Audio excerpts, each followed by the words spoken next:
دیکھو میں بار بار ماں باپ پر کیوں بولتا ہوں؟ کیونکہ ہم دنیا میں دیکھ رہے ہیں کہ حقوق کی آواز اٹھائی جا رہی ہے، خواتین کے حقوق کی، بچوں کے حقوق کی، جانوروں کے حقوق کی۔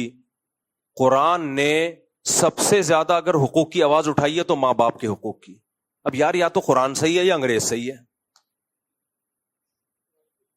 قرآن بچوں کے حقوق کی بات کرتا ہے اتنی نہیں جتنی ماں باپ کی بات کرتا ہے۔ قرآن بہن بھائیوں کے حقوق کی بات کرتا ہے اتنی نہیں جتنی ماں باپ کے حقوق کی بات کرتا ہے۔ قرآن خواتین کے حقوق کی بھی بات کرتا ہے اتنی نہیں جتنی ماں باپ کے حقوق کی بات کرتا ہے۔ قرآن ریاست کے حقوق کی بھی بات کرتا ہے اتنی نہیں جتنے والدین کے حقوق کی بات کرتا ہے۔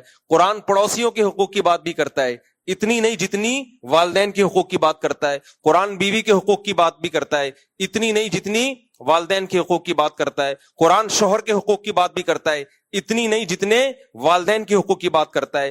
بات بھی زیادہ کرتا ہے اور اس کے لیے صیغے بھی الگ سے استعمال کرتا ہے۔ وہ والے صیغے ورڈنگ یوز نہیں کرتا جو بہن بھائیوں کے لیے یوز کرتا ہے۔ جب قرآن دیگر رشتہ داروں کی بات کرتا ہے تو حکم دیتا ہے اللہ تمہیں یہ کرو یہ کرو یہ کرو۔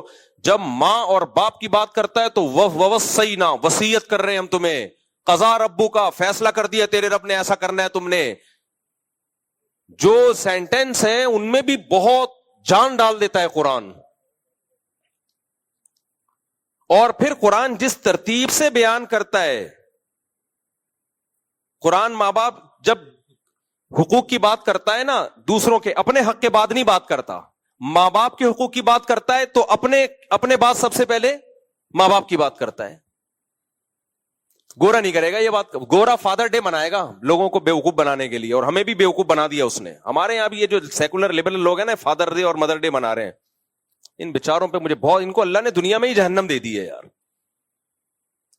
سیکولر اور لبرل ہو کے نا مولویوں کا مذاق اڑا کہ یہ داڑھی والے، یہ شلواریں ٹخنوں سے اوپر کری، یہ مولوی ہمیں تہذیب سکھائیں گے۔ تہذیب تو فلاں یونیورسٹی میں سکھائی جاتی ہے، پروفیسر صاحب کتنی اسٹائل میں بات کرتے ہیں۔ یہ مولوی لوگ تو فتوے جھاڑتے رہتے ہیں ایک دوسرے پہ، آنے دو بڑھاپا ابھی عیاشی ختم ہوگی تمہاری۔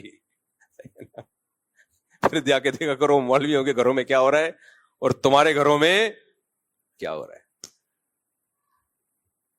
یہ اخلاق ہیں۔ اسلام نے پڑوسی کا حق دوسروں سے زیادہ بتایا ہے، زیادہ بتایا۔ لیکن خاندانی لوگ بھی الحمدللہ، ہمارے ایک دوست تھے، کنواں کھودا انہوں نے اپنے لیے، کہہ رہے میں نے پہلے سے نیت کر لی کہ جب کنواں بھر جائے گا، ہم ٹینکی، میٹھا پانی تھا ان کے یہاں، جب میری ٹینکی بھر جائے گی کنویں کے پانی سے تو جتنا بچا ہوا پانی ہے سارا اڑوس پڑوس میں، جو پڑوسی ہے جو قریب کا، اس کا حق زیادہ ہے نا، تو سب سے پہلے اس کو، پھر اس کے بعد والے کو، پھر اس کے بعد والے کو۔ اچھا اس علاقے میں پانی بہت کم تھا، اللہ کی قدرت، نیت اچھی تھی نا تو پانی بے تحاشا دے دیا اللہ نے، پہلے سے نیت اچھی تھی۔ کہہ رہے میں اپنی ٹینکی بھر لیتا ہوں، اس کے بعد پورا محلہ اس کنویں سے فائدہ اٹھاتا ہے، سب آگے بھر کے جا رہے ہیں۔ میں نے کہا تمہاری نیت اچھی تھی تو اللہ نے برکت دی ہے۔ صحیح حدیث ہے، نبی صلی اللہ علیہ وسلم نے فرمایا کہ ایک شخص نے بادلوں میں آواز سنی کہ جا فلاں کی زمین پہ جا کے برس، اے بادل جا فلاں کی زمین پہ جا کے برس۔ کہہ رہے میں حیران ہوا کون غیبی آواز لگا رہا ہے بھائی بادل کو فلاں کی زمین پہ برسایا جا رہا ہے۔ تو اس نے اس زمین والے سے پوچھا کہ بھائی تو کون سا ایسا عمل کر رہا ہے کہ بادل کو اسپیشل آرڈر دیا جا رہا ہے کہ تیری زمین پہ جا کے برس؟ کہہ رہے جو پیداوار ہوتی ہے 1/3 اس میں سے اللہ کی راہ میں صدقہ کرتا ہوں میں۔ نبی صلی اللہ علیہ وسلم نے فرمایا، دیکھو نبی کی باتوں پر ایمان ہونا، ایمان سے بڑی کوئی نعمت نہیں ہے، تو ان باتوں کو سننے میں مزہ بہت آتا ہے، یہ بے ایمان لوگوں کے لیے نہیں ہے۔ مزہ کس بات کا آتا ہے کہ ہمارا رب اور ہمارا مذہب کتنا اچھا ہے، ہمیں خرچ کرنے کی ترغیبیں دینے کے لیے کتنی پاورفل موٹیویشن ہے، کتنی پاورفل حوصلہ افزائی ہے۔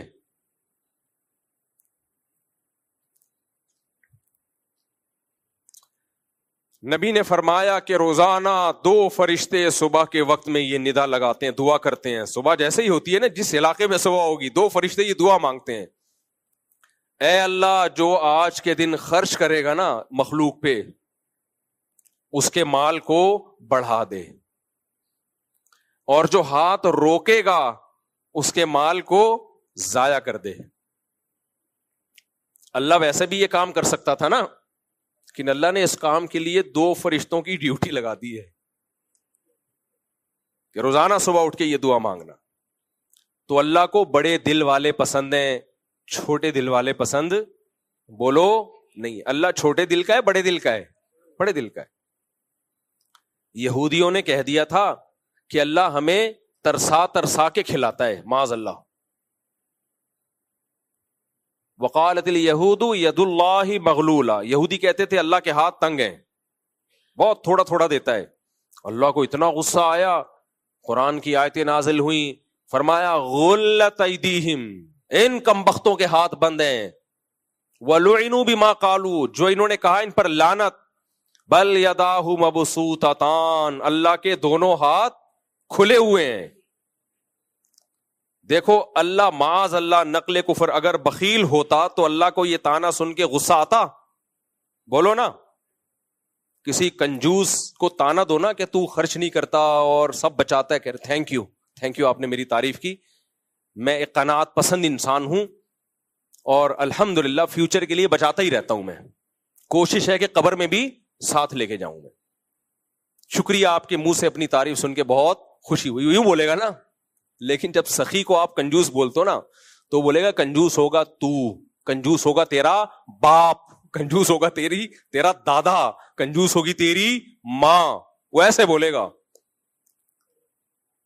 تو سخی آدمی کو کنجوسی کا تانا سن کے غصہ آتا ہے، اور کنجوس کو کنجوسی کا تانا سن کے خوشی ہوتی ہے کہ یار، جیسے ایک چور کو جج نے کہا کہ تم نے کمبخت ایسے بہترین طریقے سے چوری کی ہے کسی کو پتہ ہی نہیں چلا، کہتے ہیں آپ پہلے آدمی ہیں جو میرے فن کی تعریف کر رہے ہیں، ورنہ میں اس قابل کہاں ہوں۔ کیونکہ چور کے لیے تو یہی خوشی کی بات ہے نا کہ میں ایسے چوری کروں کسی کو پتہ ہی نہ چلے، تو چور چوروں میں فخر کر رہا ہوتا ہے۔ ابے تو چپل چوری کرتے ہوئے پکڑا گیا، ہم نے تو بینکوں کو لوٹا ہے، کسی کو کانوں کان خبر نہیں ہوئی، تو دوسرا چور کہتا ہے یار سلوٹ ہے آپ کو۔ لیکن عزت دار آدمی کو آپ چور بول دو، اس کو خوشی ہوگی؟ چور کو آپ بولو یار بڑا ایکسپرٹ چور ہے، کہہ کہ تھینک یو۔ عزت دار آدمی کو آپ بولو چور، وہ بولے گا چور ہوگا تو، چور ہوگا تیرا باپ۔ تو یہودیوں نے اللہ کو بول دیا بخیل، معاذ اللہ کنجوس، اللہ کو اتنا غضب آیا۔ سیٹ اپ یہ جو حدیث میں آتا ہے نا، ان تلد الامۃ ربتہا، قرب قیامت میں باندی اپنے آقا کو جنے گی۔ عورت جس بچے کو پیدا کرے گی وہ بچہ عورت کا باپ بن کے حکومت کرے گا اپنی ماں پہ۔ وہ آج نظر آ رہا ہے،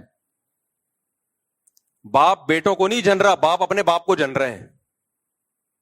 کیونکہ ماں باپ آج کل ایسا بچوں کے سامنے ان کے مزاج کا خیال کر رہے ہوتے ہیں کہ کہیں ہمارا بیٹا یا بیٹی اس کی صنف نازک پہ گرا نہ گزرے، کہیں ہم نے یہ بات کہہ دی پورا ناپ تول کے، ایسا نہ ہو کہ بچے کو برا لگ جائے۔ اتنا اس میں ایسا احتیاط سے کام لیتے ہیں، کوئی ذرا سا کچھ اونچ نیچ نہ ہو جائے۔ ابے بھائی یہ باپ ہے۔ میں اکثر ایک واقعہ سناتا ہوں نا، پرانا ہو گیا پتہ نہیں چلے گا، میں واقعات جب سناتا ہوں جب وہ ایکسپائر ہو چکے ہوتے ہیں، مرغیوں سے پہلے کے واقعات ہیں سارے، یہ سارے واقعات مرغیوں سے پہلے کے ہیں، جب میری یہ مرغیاں ہوا کرتی تھی۔ دعا کرو کمیٹی والے مجھے دوبارہ اجازت دے دیں مرغیاں پالنے کی۔ اچھا خیر، پالی بھی ہیں دوسری جگہ پر لیکن وہ دور ہے۔ تو خیر، تو وہ واقعی بھول گیا مرغیوں سے پہلے کا۔ ہاں، ایک صاحب آئے اپنے بیٹے کو لے کے، بڑے ایجوکیٹڈ فیملی، بڑے پڑھے لکھے خاندانی قسم کے، اپنے بیٹے کو لے کر آئے کہ کچھ سمجھانا تھا اس کو۔ ماشاءاللہ پینٹ شرٹ میں، اور بڑا ایک گیٹ اپ سے بھی پتہ چل جاتا ہے نا وہ پڑھا لکھا آدمی ہے، اچھی فیملی سے ان کا تعلق۔ میرے سامنے بڑی پست آواز میں بات کر رہے ہیں، بیٹا جوان 24-25 سال، بہت آرام سے دھیمے لہجے میں کہ دیکھیں آپ میرے بیٹے کو یہ سمجھائیے مفتی صاحب کائنڈلی، یہ ایسا کرتے ہیں، یہ ویسا کرتے ہیں، یوں کرتے ہیں، آپ ان کو سمجھائیے۔ آواز ابا کی کیا تھی؟ بولو پست، کہ بیٹے کی شان میں کہیں گستاخی نہ ہو جائے۔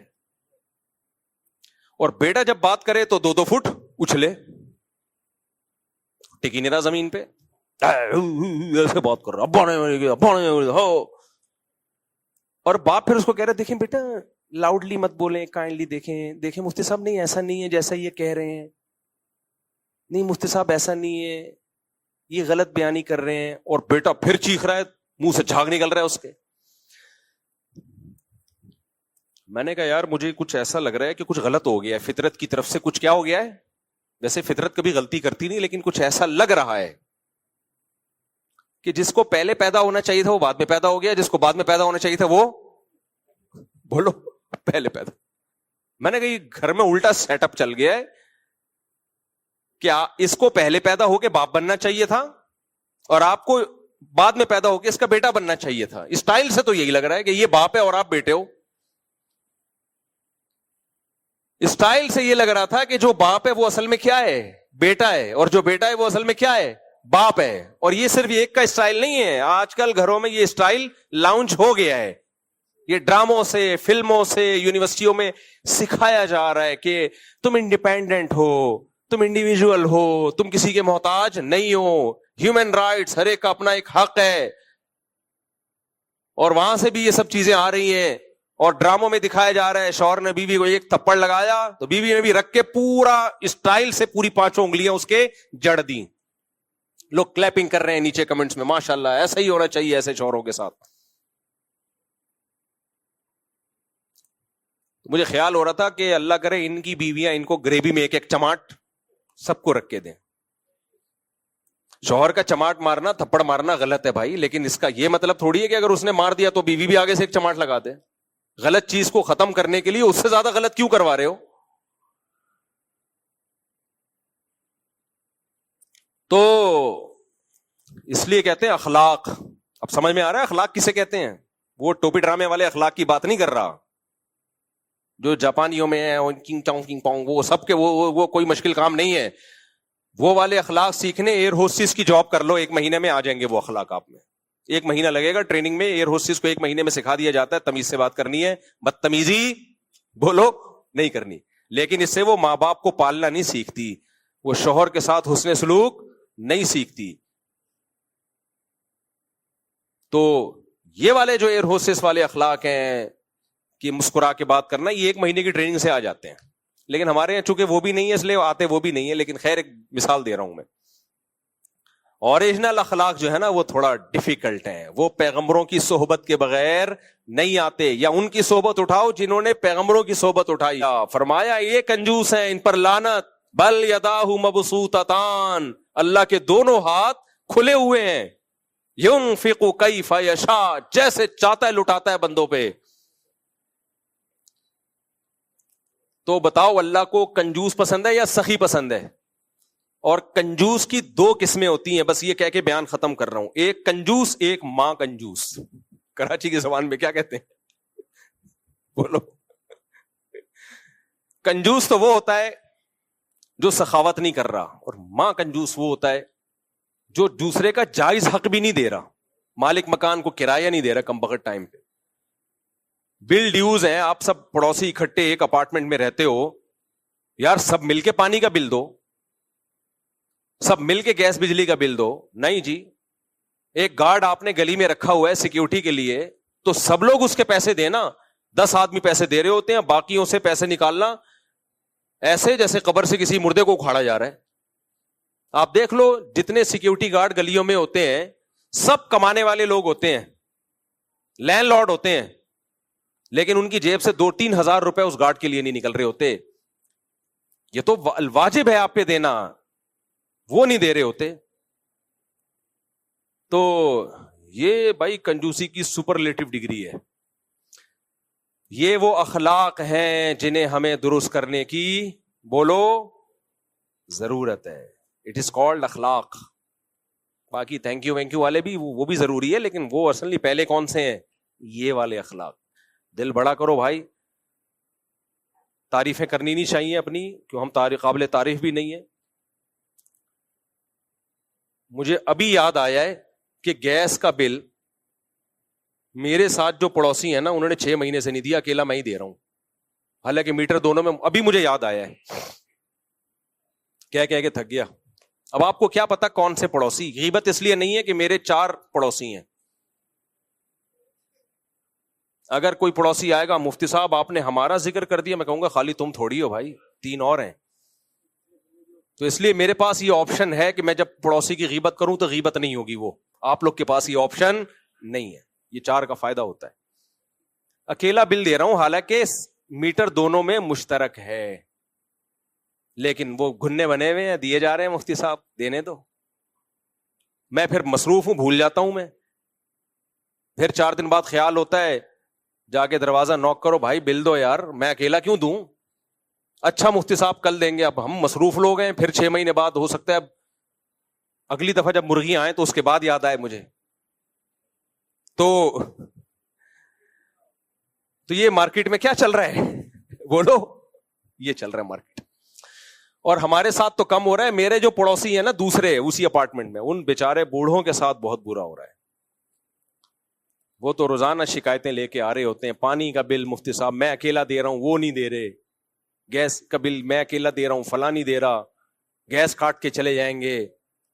میں نے کہا کٹنے دو گیس, کہہ رہے ہیں میرا تو بیڑا غرق ہو جائے گا نا, اس کا ہو یا نہ ہو. تو یہ ہے اخلاق. یہ کیا ہے بھائی, جب ایک ساتھ رہتے ہو تو بڑھ چڑھ کے تعاون کرو, کیونکہ پڑوسی میں اور جمشید میں کیا ہے, جو دور کے رہنے والے ہیں, کوئی جمشید و غفار و ستار ہو, اس کے بجائے پہلا حق کس کا ہے؟ نبی نے تو یہاں تک فرمایا اگر کوئی کھانا بناؤ, پہلے غربت تھی, اس دور کے حالات تھے یہ, تو شوربہ زیادہ کر دو, اس میں سے پڑوسیوں کو بھی دے دو. اب اتنی غربت نہیں ہے, پڑوسی اتنے مالدار ہوتے ہیں کہ شوربہ زیادہ کرو گے وہ کھائے گا ہی نہیں, ہوگا کیا پتلا سالن بنا کے بھیج دیا. لیکن یہ بتایا گیا ہے بھائی اس کا خیال کرو. یہاں خیال نہیں کیا جا رہا, جو واجب حق ہے وہ بھی نہیں ادا کیا جا رہا. تو نبی نے فرمایا کہ بعثت لأتمم مکارم الاخلاق, اللہ نے مجھے بھیجا اس لیے تاکہ انسانوں میں اعلیٰ درجے کے اخلاق پیدا کر دوں, کنجوسی, بخل, حسد, بغض یہ نکال دوں. اللہ ہم سے یہ چیزیں نکال دے.